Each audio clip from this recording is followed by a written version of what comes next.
Hello and welcome to Type 1 Planet. This is Robert Roach, and today I had a great conversation with Ruben Dieleman. He's a campaigner for the Existential Risk Observatory, which is an organization dedicated to reducing human existential risk by increasing public awareness about the realities and the drivers of these big problems that our civilization faces. And today we did most of our focus around artificial intelligence, the AI alignment problem, and similar issues in this space. So, other than really kind of defining why the observatory exists and how they operate, what their mission is, we go into AI in many different facets of AI, including the definitions and the phrases that we're seeing all over in the news and social media, in articles. We talk about why there are so many phrases and definitions, why there's such a wide breadth of different kinds of information available online, and how to sense make and get through all of that information in a way that's meaningful and helps you create meaningful decisions. And that's a big reason behind why the Existential Risk Observatory exists. And they are creating those kind of avenues for people to educate themselves and to educate others in a way that makes sense, in a way where you can take meaningful action. And so we talk a lot about what AI is, what the risk behind AI is, the various different definitions from that in terms of total dismantlement of civilization down to people are starting to lose their jobs already to language models. And we talked about the different sorts of events and discussions that are happening around AI. About a week from now, at the time of recording, there is the AI Safety Summit that's occurring, and the Existential Risk Observatory is doing a sister event right next to that. The links to that event and to the talks will be in the description if they are available, because this is going to be released after that event occurs. So please go down to the description. There's going to be a lot of stuff in there, including newsletters and resources that Ruben recommends for you to follow so that you can stay up to date on these topics. So we really go into all these different spaces. We talk about how to incorporate government action, how to educate people like politicians as well as normal human beings like you and me on this topic, and how to navigate information hazard in which you are educating someone in such a way where you're effectively communicating the complexity without causing confusion, dismissal, unaligned reactions, unaligned accusations, and that kind of stuff. So it's a really complicated topic. We're going to go more into it in many other episodes, obviously, and many of the recommendations that Ruben gave me will probably translate into other episodes. So enjoy. Please reach out to us at Type 1 Planet on social media or type1planet.net if you have questions or suggestions. We look forward to hearing from you, and enjoy the show.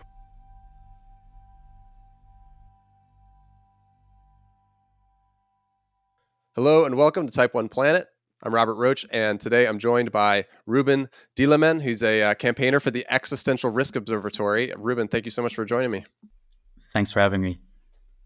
So, in this show, we're working on making a model of what a global civilization would need to look like in order to sustainably thrive for a long period of time into the future. And, your organization is dedicated to reducing human existential risk by increasing awareness and informing the public debate on really important topics. And so, first, I want to ask you, just in terms of the Existential Risk Observatory, how would you articulate the mission of your organization, and what does that look like in the real world? Yeah, so thanks again. Great question. We are aimed at reducing existential risk through informing the public debate, because we believe in democratic processes that should ultimately lead to everybody making better decisions. We can't let problems be solved by some group of a small group of people somewhere deciding very important things for us. We need to all be informed and have an opinion about, especially these existential risks that are, threatening us. So, on the front page of your website, you talk about human existential risk increasing from almost zero to a likelihood of 1 in 6 in the next 100 years, which is a terrifying figure. And, you say it's unacceptably high, and that the first step towards decreasing this risk is awareness. So how does awareness theoretically affect behavioral outcomes? Because, we have things like prominently global warming, which we've been talking about for decades and decades now. And it seems that the awareness in certain forms like doom and gloom doesn't always lead to good and effective and corrective behavior. And sometimes it can have the opposite effect. So how do you lead this conversation prioritizing for and encouraging action on the behalf of the recipient? Great question. You're right. It doesn't always translate into action or social mobilization for that matter. And I guess that's not what we're aimed at yet. We first and foremost just want people to listen to begin with, and then we'll see what people's reactions are. But for them to listen to hear this completely outrageous idea of 1 in 6, this prediction made by Toby Orr, a scientist at Oxford University, it blew my mind as well the first time I heard about it. And for a long time, this might have been 3-4 years ago, I struggled to comprehend this. Is this even worse than climate change? Is this worse than the already ridiculously scary things that are threatening our existence?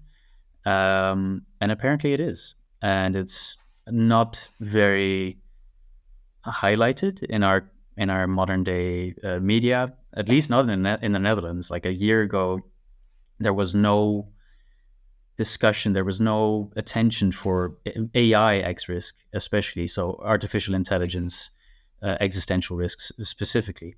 And the aim of the Existential Risk Observatory is to change this, to start this discourse, to start this discussion, hopefully to have it translate into some sort of action. But first and foremost, for just lay people to listen to us, for politicians to listen to us and take us seriously. That is our primary objective right now. Now, first of all, it would be really fascinating, not on this conversation, but to go into where that number, the 1 in 6, came from.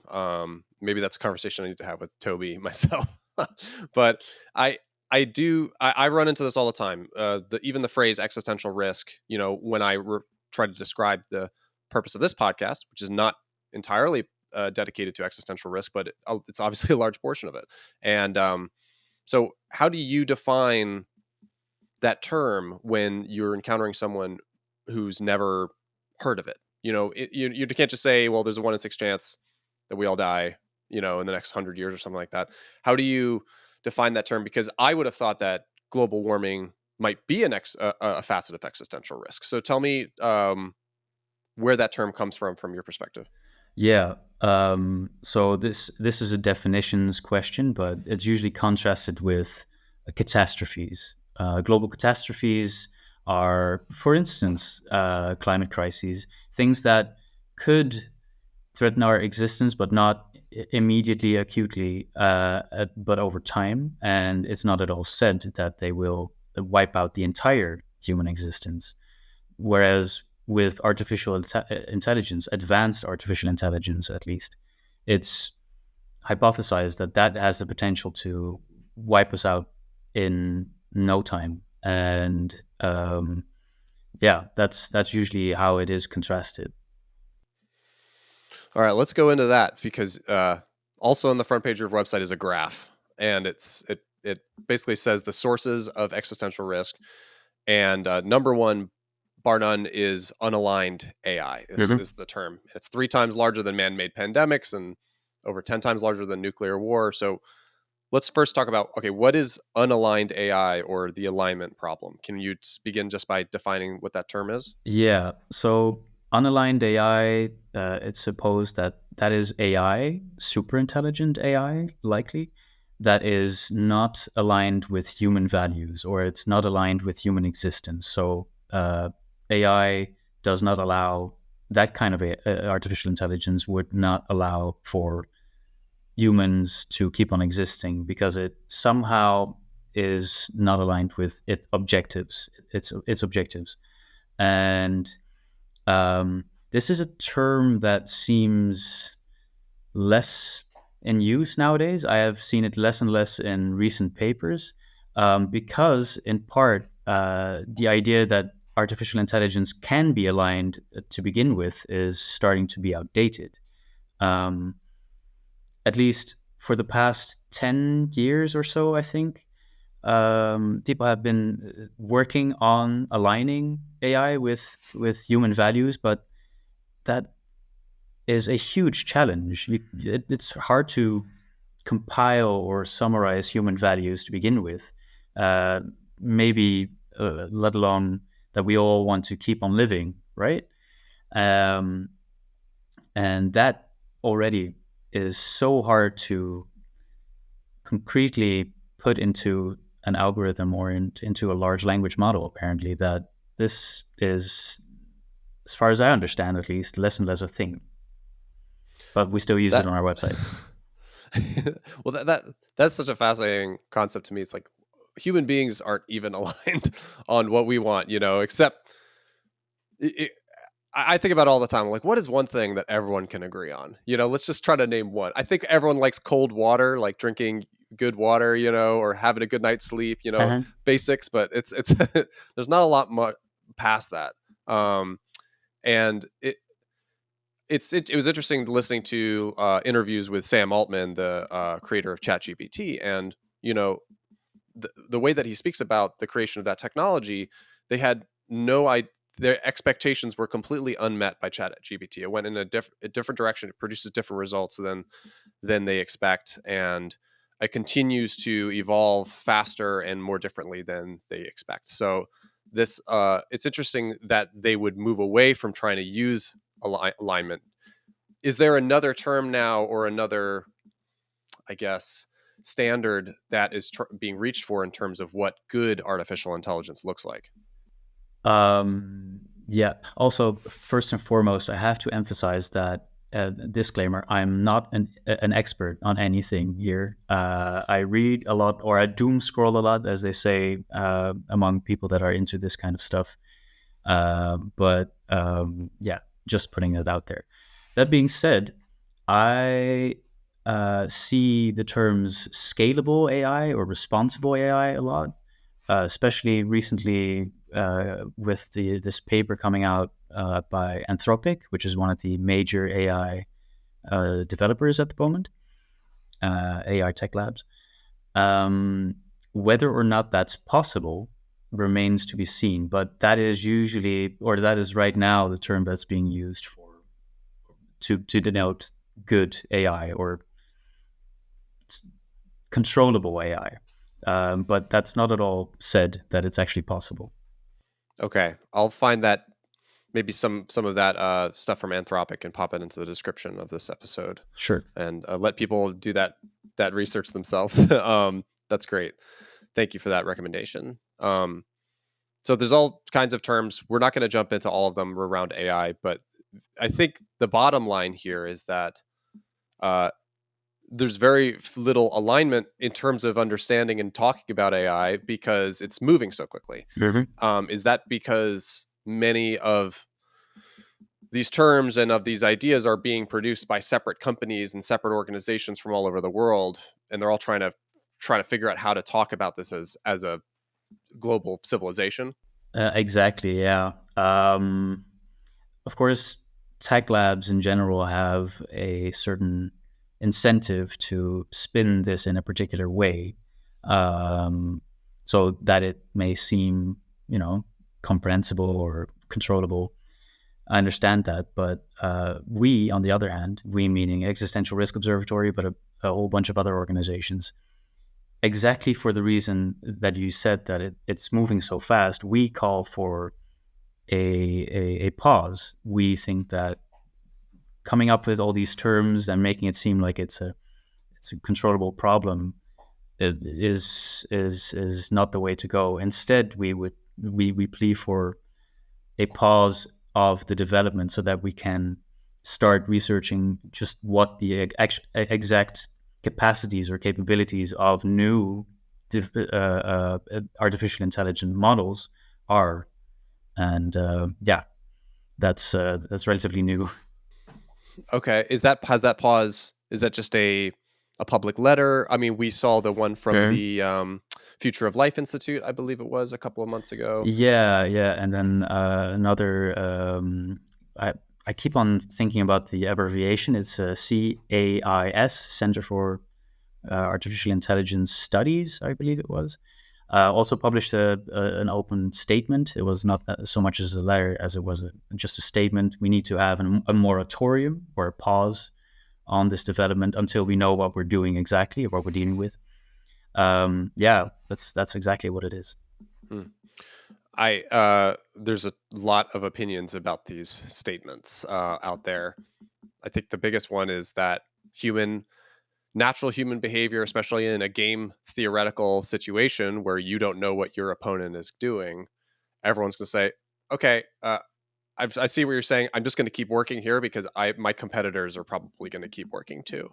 And so how do we get, I guess, are those game theory issues where people are just going to continue to work no matter what they're being told, are those taken under consideration when we're making these statements? How is it that we're going to make a significant impact when we call for a pause, for example? Well, we theorize by actually informing the larger general public about this, because up until recently, at least, this was just a game of a bunch of small but very influential players. And now that word is getting out about what exactly the existential risks are behind developing very powerful artificial intelligence, and politicians start to care, that's when things become interesting and the playing field is sort of opened up. It's not entirely a zero-sum game, if you might think that, because some of these firms, some of these companies also call for the regulation themselves, but mostly regulation on their terms, it seems.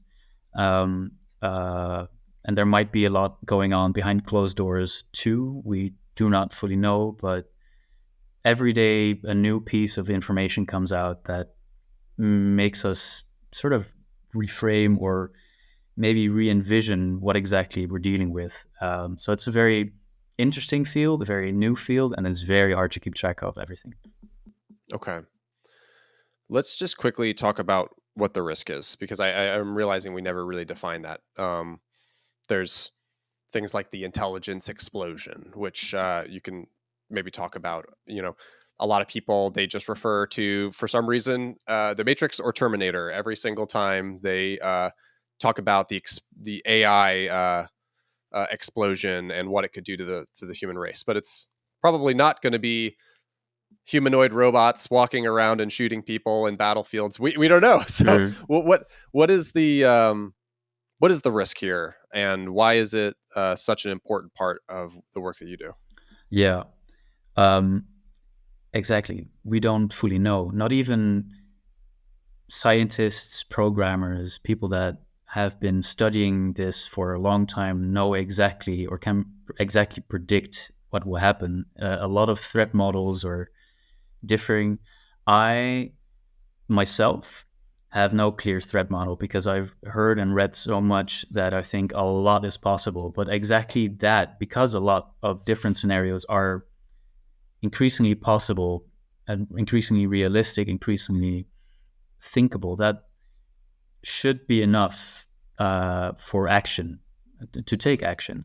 And so within the space, as it's called, within people, within the field of people that are into AI safety, as it's called, it's very in to say or to talk about so-called timelines. So when exactly will something happen, or how will it happen? And to me, this is good, but it's also very again, hard to keep track of. One possible scenario for me is, or what I find convincing myself, is that if there is, at a certain point, if we reach superintelligence, that developments will go really quickly, and that global digital infrastructure, for instance, could be taken over by just one wrong prompt, or by just a malignant kind of model. The very fact that we don't fully know, but that a lot is possible, I find enough for myself to spur into action, to say, well, We should look into this much more than we do right now, and this should be a lot more attention should be paid to this, and a lot more people should have an opinion about this. Mm. I don't think people really understand. For example, ChatGPT language models that people are seeing all over. People are already losing jobs to this technology. Yeah. This technology is so rudimentary compared to what it will be in just a few years. And I think the biggest, when I talk to people about AI risk, I try to focus just people who don't understand, who maybe don't want to see to the slightly farther future perspective. I always try to come to the economy, because people's jobs is basically what they care about most, other than their families. It's understandable. And you could lose. Our economy is built on human capital, right? On human activity, human effort, and if you replace human effort to an exponential degree, and it's psychological effort, no longer physical labor, but psychological effort, with technology, it's going to completely overthrow everything that we know about the way that our society works and functions. Yeah. Now we're talking. No, absolutely. I've been thinking about that too, and of course, what resounds most with most people is will it affect my job? And if it does, to what extent? Of course, if things will go the way they are predicted to go, we'll see a huge loss of meaning, maybe, because a lot of people do get meaning in life from their job or from their particular kind of occupation. And if a designer is made redundant purely because everything is optimized through or by AI, or if writing is no longer necessary, it's that so many sectors will fall, and job loss is very likely to increase or skyrocket if it isn't already doing that right now. And so it's that too is a crazy, just a one effect of keeping on developing artificial intelligence. Mm-hmm. Yeah, it's I people loved to use the example of like fantasy artists, like people who were hired by other people to basically draw characters for their Dungeons and Dragons campaigns or whatever it was. These fantasy artists, for some reason, the way that it worked out, DALL-E and Stable Diffusion and Midjourney were so good at mimicking, like creating dragons and fantasy art and that kind of stuff. And all these people at the same time, it seemed like a couple of months ago, we're like, none of us have jobs, none of us can get work anymore. And it'll be an interesting case study to see what happens with those people, to extrapolate it outwards. This is just one tiny subset, a niche of our economy that was basically deleted, with technology. So this only can keep happening more and more and more. It'll be interesting to see. Yeah, and these are only the largely digital jobs. So the actual manual labor, for that to be lost, so to speak, or for that to be fully taken over by AI, is just as soon as there's some sort of connection or combination that could be made between machines and AI that can do really refined operations. It's not unrealistic to think this, but in most people's imagination, it's either job loss through a gigantic job loss through AI, or it's Skynet and the Matrix, as you said, and there's not much in between. Yeah, and there's gonna be. That's the crazy part. Yep. So before I want to kind of break up the rest of the conversation into two parts. The first is gathering and understanding and making and sense making information around AI, and then communicating that information, which is two things that the Existential Risk Observatory does very well. So let's talk about the gathering, the discussion, and the sense making, and specifically around your events. I think it's next week. You have the AI Safety Summit. Tell me a little bit about. Sure. Well, yeah. Yes, not next. These events are occurring. We were just talking about it Yeah, offline, yeah, and what is happening in all of? I'm seeing these events all over the place where people are sitting down and they're talking. I haven't attended one yet.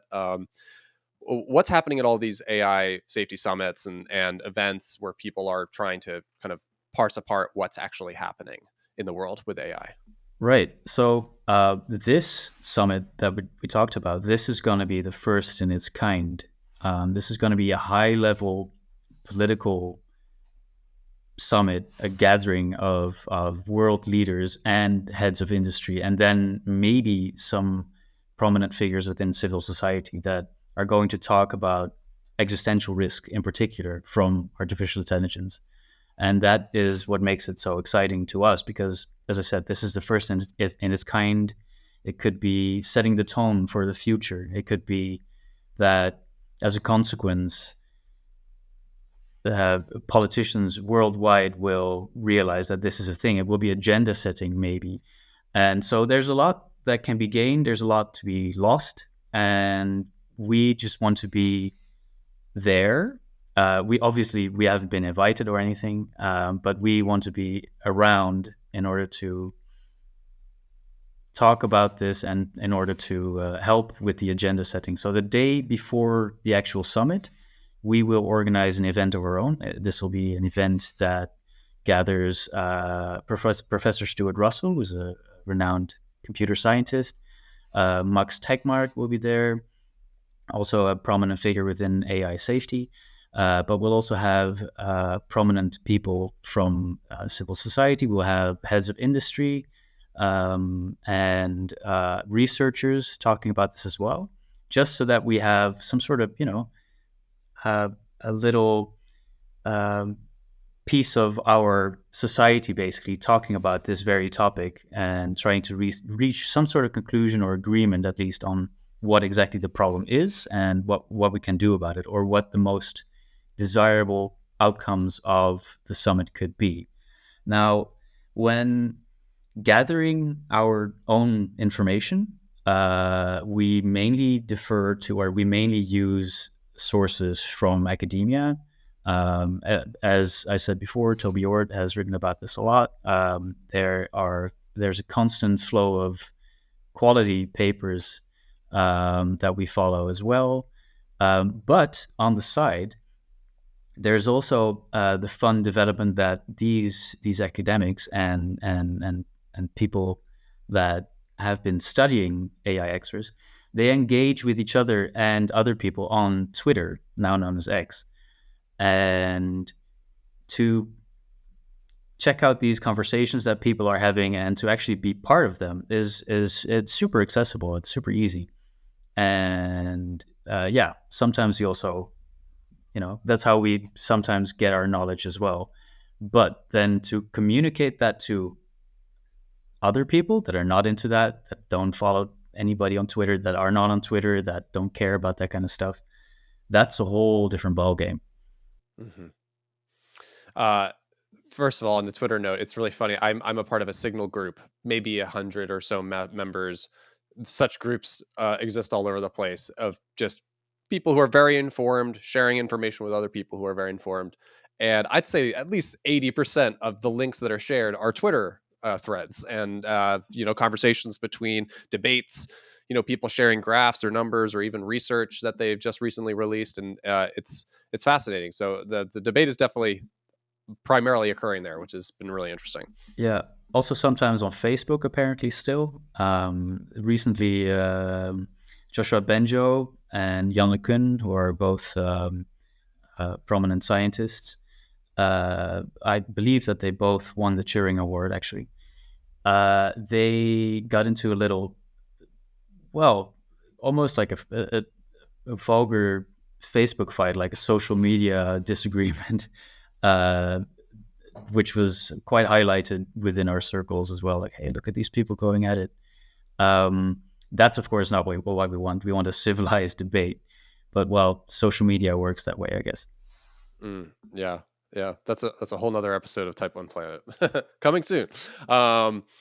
So tell me, you kind of it was funny. You had an interesting tone in your voice when you said communicating these complex concepts to the general public is a totally different matter. So tell me about that process.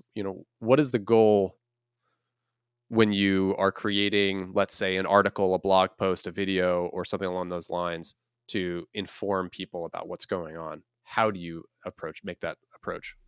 Yeah. So as you said, it's to inform. We are really cautious as to not, be doomsayers, as to not immediately be pushed aside as people that are just there to make you afraid, or maybe even people that are paid to make you afraid, because that's also sometimes what we are called, like, oh, you just get money to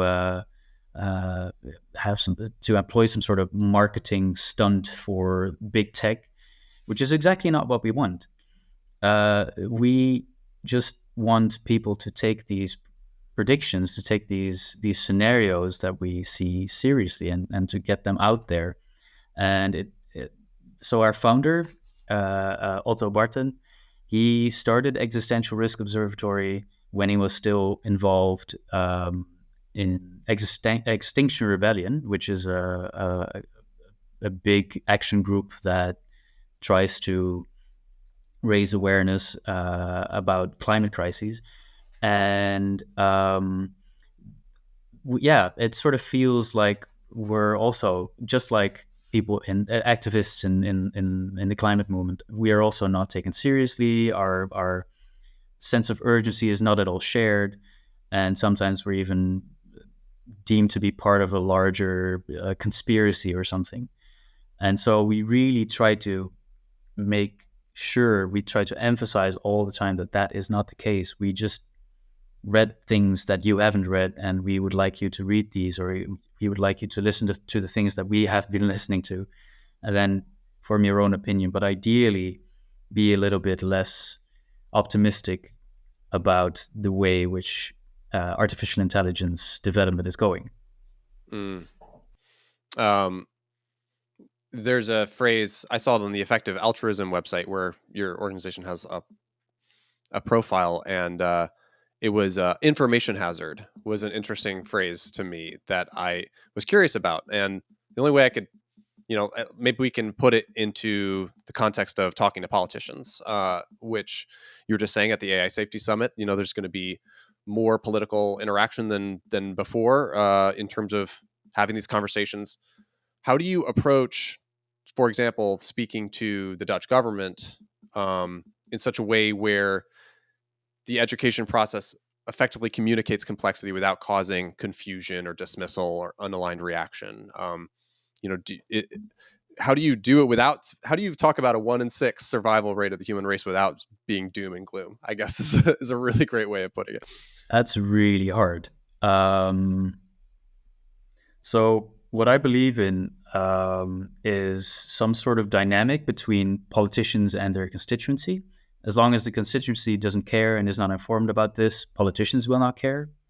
And as long as politicians will not speak out about this, the larger public will not really know about this or care. And so you have to, I guess, approach both at the same time in a similar way. We've just, we don't even have we used to not have a fully formulated approach to what we wanted to achieve, which was just to talk with politicians. We sent emails, cold calls, try to get send the articles that we read ourselves, and then hope for the best. And that has worked to a certain extent. But now there's also a growing social movement called Pause AI, which is making some noise in its own right. And that also helps for politicians to see us, for people to hear us, for media to pay attention to this and to us, which is eventually what we want. And so to inform both and to get both to listen to us, we organize events, open events, free to the public, and we write opinion pieces to larger Dutch newspapers. And we've been doing that for about 2 years now, and it's worked a little bit. we've seen some positive changes along the way, more and more, fortunately, and that's what we want. So we've had a session with a couple of Dutch politicians earlier this year that were willing to listen, that were really asking, okay, well, in 4 months, tell us about your perspective. What should we do? They still, after listening to us, said, well, that is such a fringe or such a radical opinion to have. I don't think I can sell that to the people that are voting for me. But I'll definitely keep this in mind. And that to us already is, or that receptiveness is already quite something. And we'll keep on doing this as long as necessary. Yeah. Once people start losing their jobs, it'll be a different situation. That's for sure. God forbid. Yeah. Yeah. There's such an alignment issue between governments and private organizations. From my perspective in this, has government action ever, maybe even historically in any example, made an impact on how these private organizations operate from your knowledge? Well, depends. I don't know the American context too well, I'm afraid, but within the European context, what is often pointed to is the GDPR laws, which are mainly set to protect consumer privacy. By the time they were introduced, they already seemed a little bit dated, but they were introduced nonetheless, and they're being refined. And it never starts out perfectly fine, especially when you try to bind digital developments to certain laws. The same can be said for the AI Act, the EU AI Act, which is now being made and likely to be launched sometime next year. It was outdated by the time it came out of the, I believe it was a parliament. Because that's how democratic processes go, unfortunately, especially in the EU. They take a lot of deliberation. I think it took 5 years of going back and forth between all kinds of parties and stakeholders. And that's disheartening, but at the same time, it's the only democratic thing that we have right now. That law will be the first in its kind when it comes to artificial intelligence laws on transnational or intergovernmental playing field or level. So that's what we have to hold on to, I guess. And with this AI summit in mind, that might be the beginning of something even larger. There have been talks for initiating some sort of AI atomic agency, but for artificial intelligence, of course, or a watchdog of some sort. Those are very interesting possibilities, and I'd love to see how it plays out. You said an acronym, something LR, GDPLR or something like that? Oh, sorry, what is GDPR. That? Yeah. So I'm not entirely. I can't fully remember what it stands for exactly, but they are. I think the PR stands for privacy regulation, so general. Okay. Is this the cookie something. requirements on websites and that kind of stuff? And having to, because I remember whenever I go overseas and I go to any website, I always see the pop-up saying we collect cookies. Is that okay? And you don't really see those as often in the United States. So it's interesting. That's one visible part of it, but another part says that companies are not allowed to gather information about possible consumers unlawfully, and so they are not allowed to, without your knowledge, include your email address or your ethnic profile or whatever for their own profit or benefit. Interesting. Yeah. Well, you said that things move very slowly over there. At least it's moving.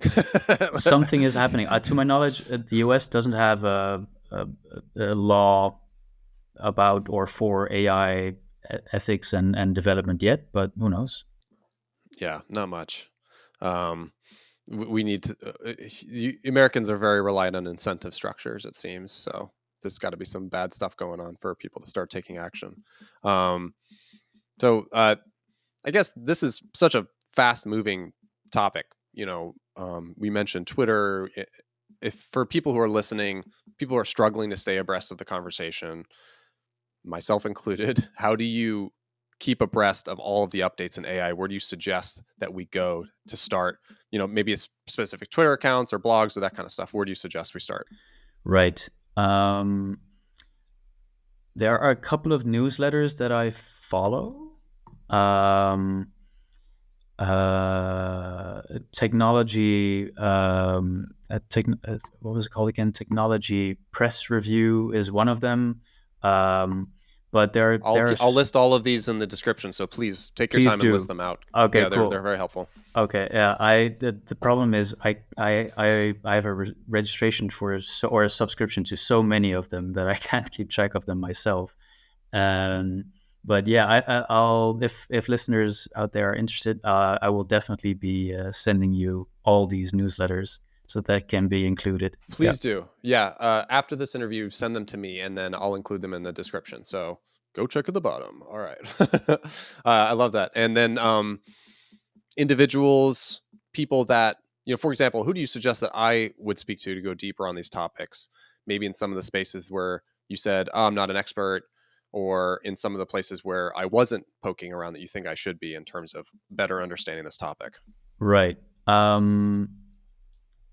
Two people that come to mind are Joep Meinertsma, who is the initiator of Pause AI, extremely intelligent dude who knows a lot, who is super into, or who feels the urgency, and who's really an activist at heart, but also super.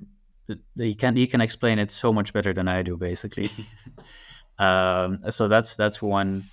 And well, at our event next week, there will be a guy called Connor Lee.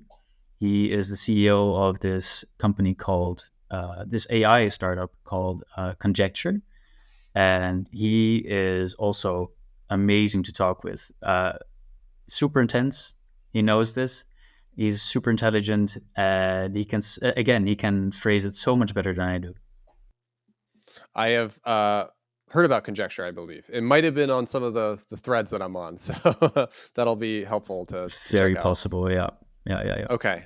All right. I'll hit you up afterwards to make sure I get the spelling on both of those names correct. But might hit them up. It would be excellent to have them on. So what's next for the future? I'm sorry, for you and for future, your organization. Yeah. What's next for the future? What are you looking forward to? Obviously, the event coming up.